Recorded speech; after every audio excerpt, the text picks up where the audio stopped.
कावेरी नदीमा नहुँदै गरेको अवस्था हो।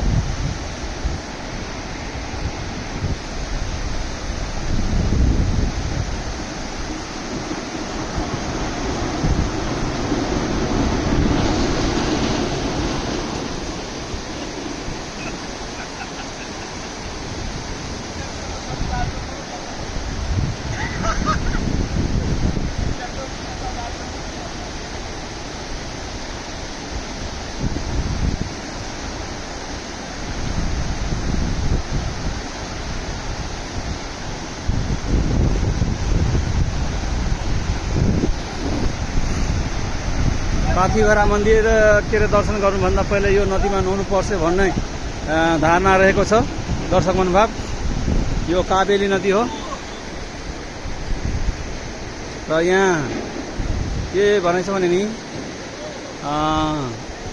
पाथिभरा दर्शन गर्नुभन्दा पहिला है यो नदीमा नुहाउनु पर्छ र अनि जानुपर्छ भन्ने धारणा छ यहाँ। त्यही भएर यहाँ सही नुहाइरहेको छ रामेश्वरजी गिरिजी नुहाइरहेको छ।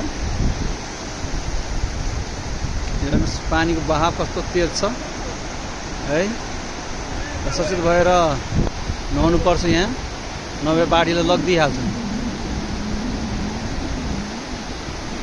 देखिए ये जो अभी हम दिखा रहे हैं ये जो है कावेरी नदी का दृश्य है, जो आपको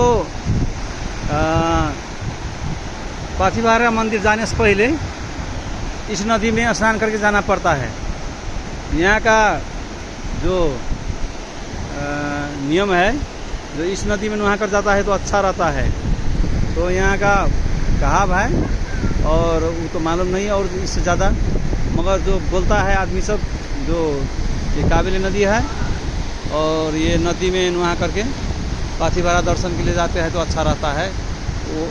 और देखिए बाढ़ कितना तेज़ है, बाढ़ कितना तेज़ है, इसीलिए जो भी नहाने के लिए आएंगे इसमें तो सावधानी अपनाना पड़ता है, क्योंकि इतना बाढ़ तेज़ है ना, जो एक मिस्टेक से गेम ओवर हो जाएगा। तो हम आप सबको समझने के लिए ये दृश्य आप यूट्यूब में हम रखेंगे और आप सब ज़रूर इससे रहेंगे। धन्यवाद।